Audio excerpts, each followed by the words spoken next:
하나님의 평강과 축복이 오늘 이 새벽에도 여러분과 함께 하시기를 주님의 이름으로 축원합니다. 오늘 히브리서 3장 1절부터 19절까지 말씀으로 예수를 깊이 생각하라, 예수를 깊이 생각하라, 이런 제목으로 말씀의 은혜를 나누고자 합니다. 신앙의 여정에서 왜 많은 사람이 중도 탈락하는 것일까요? 예수님을 만나고 구원의 확신을 가지고 천국을 향하여 열심히 달려가다가 어느 순간 멈춰 서는 분들이 있습니다. 최근에도 제가 어떤 집사님하고 전화를 하면서 얼른 나오셔야 되죠 라고 이야기를 했더니 머뭇거리는 것이 전화를 통해서 느껴질 수 있었습니다. 그럼 왜 중도 탈락하느냐? 그 이유는 예수 그리스도만을 바라보지 않기 때문입니다. 예수님도 겟세마네 동산에서 기도하실 때 땀방울이 핏방울이 될 정도로 기도하셨음을 잊지 말아야 합니다. 우리가 이 육신을 입고 있기 때문에 믿음의 선한 싸움을 싸워간다는 건 쉽지 않습니다. 믿음의 길은 말 그대로 믿음이 없이는 불가능하죠. 전혀 소망이 없어 보이는 현재 상황에서 주님의 약속을 붙잡고 산다는 것이 때로는 허무맹랑하게 느껴질 때가 많습니다. 하지만 하나님은 약속하신 것을 반드시 이루시는 분인 줄로 믿습니다. 그러므로 우리는 확신과 소망을 가지고 예수 그리스도를 깊이 생각하면서 그리스도와 함께 승리의 개성가를 불러야 됩니다. 가끔 이렇게 그 스포츠 경기를 보면 여러분 마라톤이든지 또 이렇게 계주든지 달리기를 보면요, 어떤 선수들은 미리 승리의 빵빠레를 부릅니다. 촥 이렇게 하면서 그냥 정신 놓고 가다가 2등으로 달려가는 사람이 끝까지 최선을 다해가지고 순위가 바뀌는 것을 보게 됩니다. 우리 모든 성도도 마찬가지입니다. 정신을 차리고 근신하여 깨어 표대를 향하여 오늘도 힘차게 달려가는 우리 성도들 되길 주님의 이름으로 축원합니다. 이 승리는 끝까지 예수 그리스도와 함께 참여할 때 주어집니다. 주님의 손을 꼭 붙잡게 되시길 주님의 이름으로 축원합니다. 자, 첫 번째 볼까요? 우리가 믿는 도리의 사도이시며 대제사장이신 예수를 깊이 생각해야 합니다. 이 세상에서 죽음을 통하여 죽음의 세력을 잡은 자, 마귀를 멸하실 수 있는 분은 오직 예수 그리스도 외에는 없습니다. 왜냐하면 죽음에서 승리하고 다시 살아나신 분은 예수 그리스도밖에 없기 때문에 그렇습니다. 이 세상에서 죽지 않을 사람이 누가 있겠습니까? 한 번 태어난 사람은 누구나 죽습니다. 하지만 예수님은 장사 지낸 바 된 지 사흘 만에 사망 권세를 깨뜨리시고 다시 살아나신 줄로 믿습니다. 그러므로 부활과 영생의 소망을 가지고 살아가는 성도는 죽는 것이 전혀 두렵지 않습니다. 일찍 죽든지 늦게 죽든지 그건 중요하지 않아요.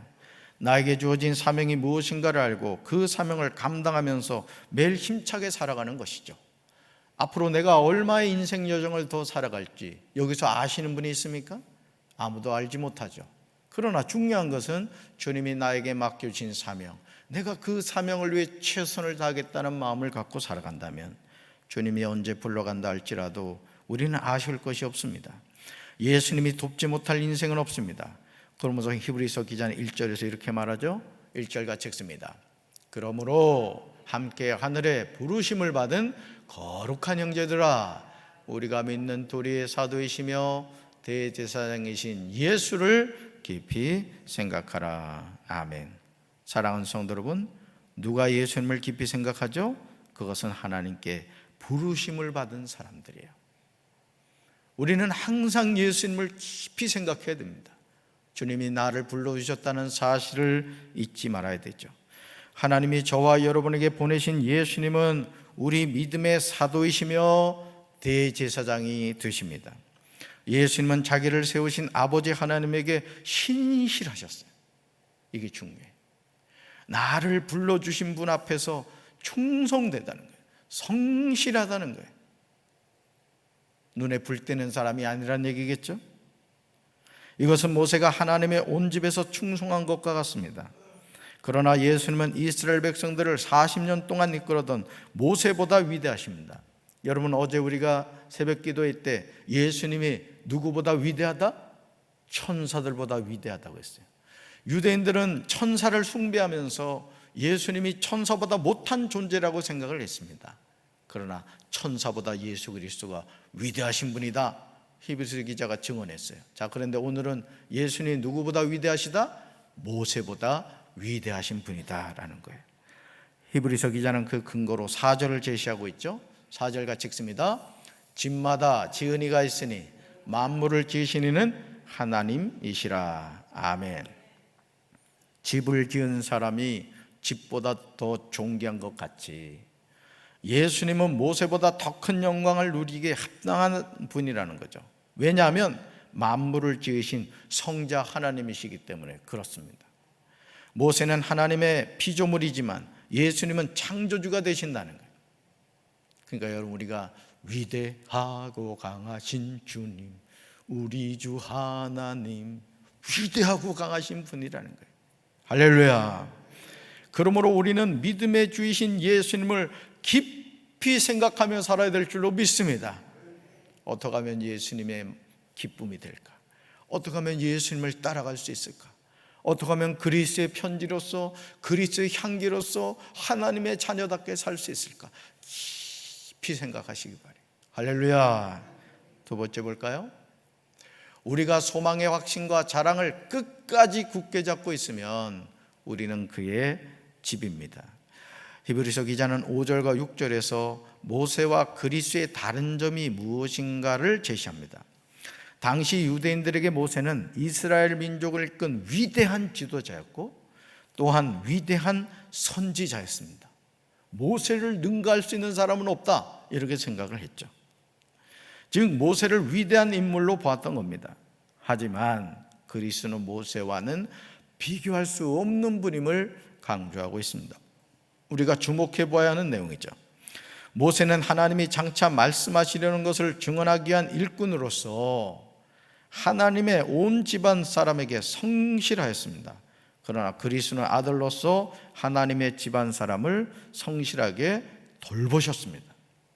우리가 그 소망에 대하여 확신과 자부심을 지니고 있으면 우리는 하나님의 집안 사람이 된다는 거예요. 그러니까 여러분, 우리가 맡은 자에게 구할 것은 충성이라고 항상 우리가 주님의 몸된 전을 둘러보고 관심 갖는 주인의식을 가져야 될 줄로 믿습니다. 모세는 종이었고 그리스도는 하나님의 아들이셨습니다. 이건 비교가 됩니까? 종과 아들이 비교가 돼요? 이건 비교할 수가 없는 거죠. 그러므로 히브리서 기자는 7절, 8절, 9절, 10절, 11절에서 성령이 이르신 바를 이야기하고 있습니다. 핵심은 이것입니다. 하나님의 음성을 듣거든 마음을 완고하게 하지 말라는 거예요. 이스라엘 백성들이 광야 40년 동안 지은 죄가 무엇입니까? 그것은 하나님을 시험한 거예요. 하나님이 행하시는 놀라운 이적을 보고서도 그들은 하나님의 말씀에 불순종한 것이죠. 이런 백성들에게 하나님은 말씀하시죠. 자, 10절과 11절 같이 읽습니다.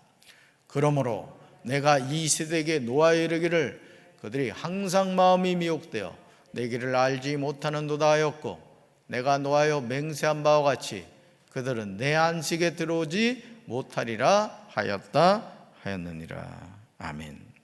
하나님이 노하셔서 이 세대에게 말씀하십니다. 뭐라고요? 그들이 항상 마음이 미혹되어 내 길을 알지 못하는도다. 여러분, 우리의 마음은 미혹당함을 받는 것이 아니라 우리의 마음은 예수님을 섬기는 마음이 되어야 될 줄로 믿습니다. 미혹당하는 인생이 되면 안 됩니다. 하나님이 노하셔서 맹세하십니다. 그들은 내 안식에 들어오지 못하리라. 얼마나 무서운 말씀입니까? 여러분, 우리의 안식을 누린다는 건 뭐예요? 이 육체의 장막을 벗고 모든 수고를 마치고 주님의 앞에 서서 이제 일평생 주님을 찬양하며 사는 거예요. 여러분, 천국 가면 뭐 한다고요? 예배하며 삽니다.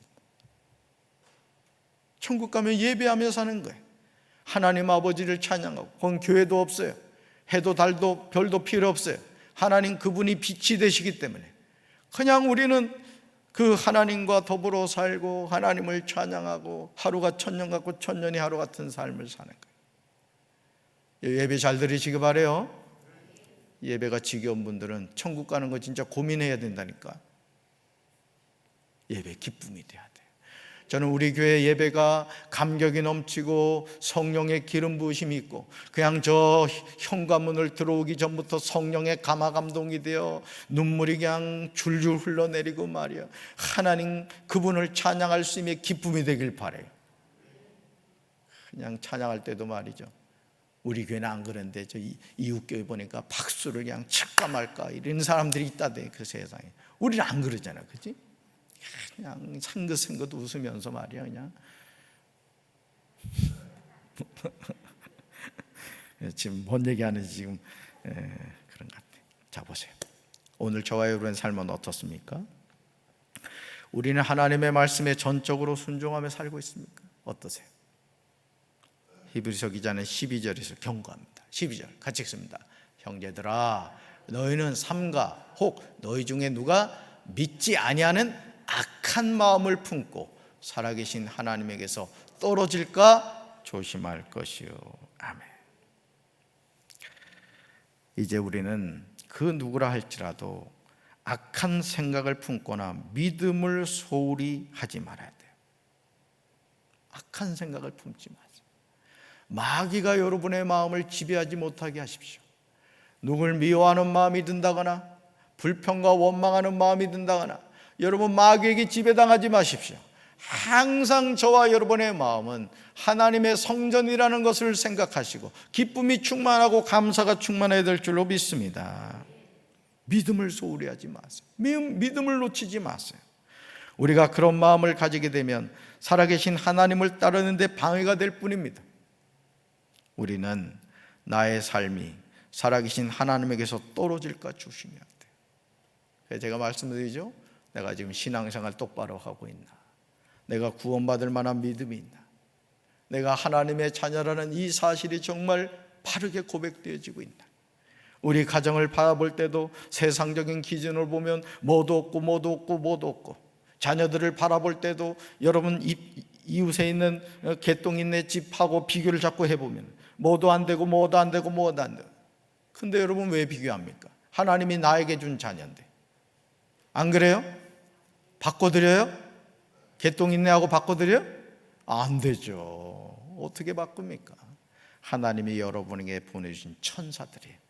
조금 뿔난 천사라서 그렇긴 하지만은 기쁨으로 감사함으로 여러분 문제가 있으면 기도할 때 하나님이 그 문제를 통해서 더 놀라운 축복을 주실 줄로 믿습니다. 여러분 조개가 진주를 만드는 것은요 그냥 편안하게 만들어지는 게 아닌 거 아시죠? 이물질에 들어갔을 때 그 이물질의 고통을 품고 견디다 보면 그게 진주가 된다 그랬잖아요. 여러분 가정에 어떤 고난과 역경이 있다 할지라도 이렇게 생각하십시오. 아, 진주가 되기 위한 과정이구나. 기도로 승리하는 우리 성도들 되길 주님의 이름으로 축원합니다. 세 번째 볼까요? 우리가 시작할 때 확신한 것을 끝까지 견고히 잡고 믿음으로 살아야 합니다. 예수님은 누가복음 18장 8절 하반절에서 제자들에게 말씀하셨습니다. 그러나 인자가 올 때 세상에서 믿음을 보겠느냐. 예수님의 이 말씀은 예수님이 이 세상에 다시 올 때 믿음을 가진 사람을 보기 어려울 것이라는 내용이에요. 오늘 저와 여러분의 삶은 어떻습니까? 우리는 믿음으로 살아갑니까? 아니면 눈에 보이는 것으로 살아갑니까? 하나님 주신 축복을 바라봅니까? 아니면 지금 통장에 있는 돈을 바라보고 있습니까? 신앙생활은 뜬구름을 잡는 것이 아닙니다. 우리 신앙은 아주 구체적인 거예요. 그래서 여러분 기도할 때도 영적인 설계도를 그리셔야 됩니다. 제가 이렇게 어제였나 봐요. 여러분이 10월 달에 낸 월삭축복 새벽기도의 헌금 기도 제목을 이전에도 몇 번 봤는데 또다시 한번 봤어요. 그 기도 제목을 보면 여러분의 기도가 뭔지를 알 수가 있어요. 여러분 말씀드렸죠. 초가집은 설계도가 필요 없습니다. 저희 아버지가 대목이셨어요. 집 짓는 걸 제가 너무나 잘 봤어요. 그런데 고층 빌딩을 지을수록 설계도는 초밀해집니다. 뭐 하나 어떻게 들어가는 것조차도 정확하게 들어가 있어요. 그러면 그 설계도를 보는 사람은 예를 들어서 전기를 설치하는 사람이다. 그러면 자기가 해당되는 분야가 한눈에 쏙 들어오는 거야. 아, 이렇게 하면 되는구나. 여러분, 우리가 하나님을 믿고 그 약속의 말씀을 붙잡고 기도할 때도 마찬가지예요. 뜬구름 잡듯이 주시면 좋고 안 주셔도 상관없고 이런 기도하지 마십시오. 구체적으로 믿음으로 설계도를 잘 그려가게 되시 주님의 이름으로 축원합니다. 사업을 하는 분들은 한 달 수입이 얼마가 되게 해주십시오. 믿음으로 선포하십시오. 왜 그걸 뜬구름이라 생각합니까? 여러분, 믿음은 바라는 것들의 실상이요 보이지 않는 것들의 증거니 선진들이 이로써 증거를 얻었다고 했어요. 구체적인 거예요. 사업을 하는 분도 그렇습니다. 월 매출 얼마, 목표가 있어야 더 열심히 일하는 거예요. 축구 선수들도 보면요, 골 넣는 선수가 항상 골을 넣습니다. 왠지 아세요? 골 넣을 수 있는 위치에 항상 가 있어요. 보면 이번에 손흥민이 골 넣는 거 봤어요? 케인이 딱 보지도 않고 찾았는데 밀어넣잖아요. 왜요? 글리 올 줄 알고 있는 거예요. 기도는 뭐냐? 하나님이 주신 축복을 믿고 구체적으로 구할 때 하나님이 그렇게 주실 줄로 믿습니다. 우리 성도 여러분들 부자가 되시기 바래요. 아멘 하신 분 될 줄로 믿습니다. 자, 보세요.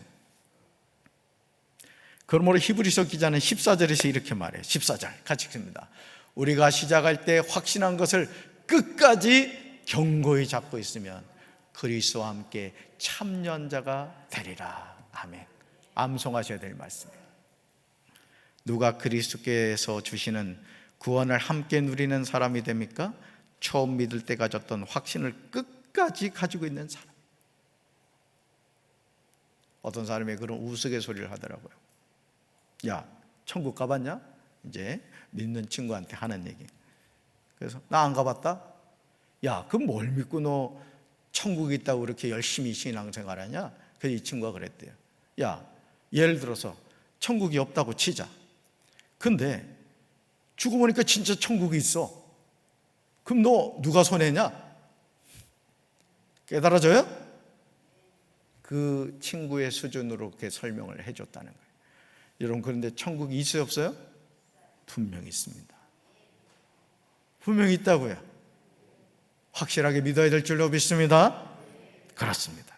그러므로 우리는 우리가 믿는 도리의 사도이시며 대제사장이신 예수를 깊이 생각하면서 살아야 됩니다. 우리 마음을 완고하지 말아야 됩니다. 하나님의 음성을 들었을 때 그 음성에 순종하며 살아야 됩니다. 오늘도 여러분, 하나님은 우리의 마음에 감동을 주세요. 여러분이 주님의 몸된 교회에 나왔을 때 주님이 여러분들의 귀에 대고 재진아 너 이거 해라 이렇게 말씀하지 않으세요. 물론 음성을 통해서 말씀하시지만 마음에 감동을 주세요. 네가 저 일 해라. 순종하면 되는 거예요. 아멘. 얼마나 감사해요. 주님이 나에게 감동 주시고 말씀하실 때, 그러니까 여러분, 순종하는 사람은요 하나님이 자꾸 시킵니다. 너무 이뻐가지고.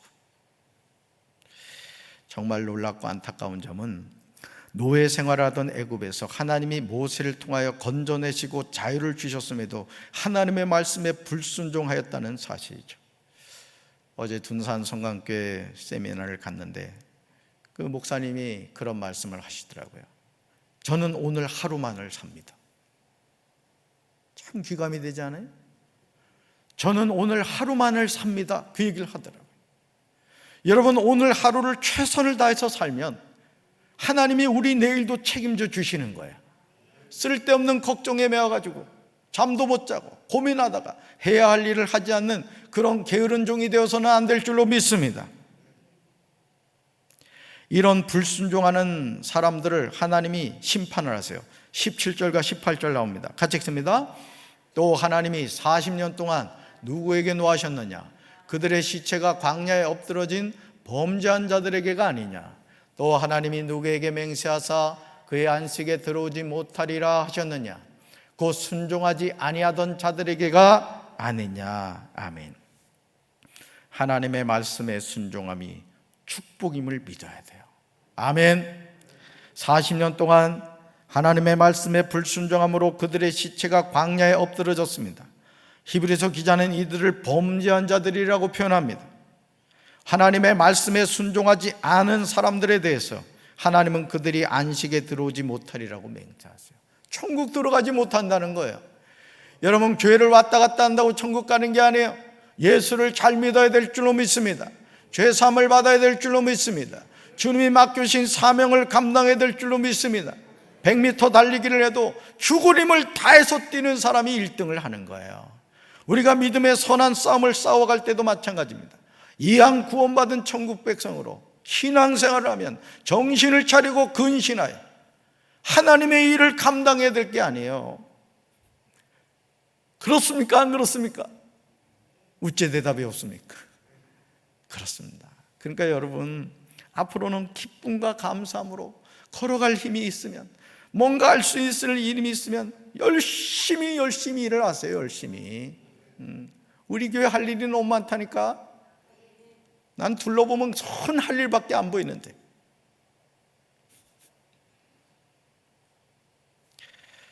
여러분, 결국 보시죠. 실제로 그들은요, 광야에서 시체가 되고 말아요. 광야는 지나가는 곳인데 왜 거기서 시체가 됩니까? 우리는 이 땅을 지나가는 겁니다, 여러분. 우리의 목적지는 여기가 아니라고요. 명당 자리에 묘 쓴다고 잘 됩니까? 아닙니다, 여러분. 우리 몸이 아닌 말로 흔적도 없이 사라진다 할지라도 예수 그리스도를 향한 분명한 믿음을 가지면 우리는 분명히 천국에서 눈뜨게 될 줄로 믿습니다. 그렇다면 왜 이 사람들이 이런 결과를 맞이하게 된 것일까? 왜 그렇게 되었는지 19절에 그 이유가 분명히 나와요. 19절 같이 읽습니다. 이러보건대 그들이 믿지 아니함으로 능히 들어가지 못한 것이라. 아멘. 애굽에서 나온 모든 사람이 광야에서 40년 동안 살아가면서 시체가 된 이유는 그들이 하나님이 약속하신 말씀을 믿지 않았기 때문이에요. 여러분, 하나님을 믿어야 돼요. 아멘. 하나님 믿어야 됩니다, 여러분. 이 믿음은 내가 노력해서 얻는 게 아닙니다. 하나님이 주신 선물이에요. 구하셔야 됩니다. 이안 구할 것 큰 믿음 구하시길 주님의 이름으로 축원합니다. 자, 그 이유가 무엇이냐? 10절 보면요, 그들이 항상 마음이 미혹되어 하나님의 길을 알지 못했기 때문이고요, 12절 보시면 믿지 아니하는 악한 마음을 품고 살아계신 하나님에게서 떨어졌기 때문이요. 자, 하나님의 길을 알지 못했고 하나님에게서 떨어졌기 때문에. 그럼 이제 우리는 광야 같은 이 세상을 살아가면서 믿음으로 굳건하게 결단해야 됩니다. 이제 정신을 차리고 근신하여 기도해야 될 줄로 믿습니다. 자, 말씀 같이 읽습니다. 만물의 마지막이 가까이 왔으니 그러므로 너희는 정신을 차리고 근신하여 기도하라. 아멘. 정신을 차려야 될 줄로 믿습니다. 근신해야 될 줄로 믿습니다. 기도해야 될 줄로 믿습니다. 예수를 깊이 생각하고 정신을 똑바로 차리고 땅을 바라보는 인생이 아니라 눈을 들어 하나님이 나에게 약속하신 천국을 향해서 오늘 이 하루도 믿음으로 씩씩하게 살아가는 우리 천국 백성들 되기를 주님의 이름으로 축원합니다. 할렐루야. 가슴에 손 얹겠습니다. 하나님 아버지, 광야와 같은 삶의 여정을 살아가면서 하나님이 약속하신 가나안 땅을 들어가지 못하는 영혼들이 너무나 많습니다. 분명히 우리와 같이 신앙생활을 했는데 어느 순간 믿음의 길에서 떠나 마귀의 종로를 타고 있는 영혼들이 얼마나 많습니까? 오늘 우리는 이 땅을 잠깐 살아갑니다. 주여 믿음을 더하여 주셔서 이 믿음의 선한 싸움 끝까지 승리하게 도와주시옵소서. 사랑하는 우리 성도들에게 하나님 은혜를 베풀어 주시고, 날씨가 추워지고 있지만 하나님의 사랑은 여전히 나와 함께 하신다는 사실을 기억하고 미혹받아 믿음의 길에서 떨어지는 영혼이 아니라 믿음의 주에 온전하게 계신 예수님의 손을 꼭 붙잡고 오늘도 믿음 안에서 승리하는 삶을 살아가게 도와주시옵소서. 예수님 이름으로 간절히 축복하며 기도합니다. 아멘.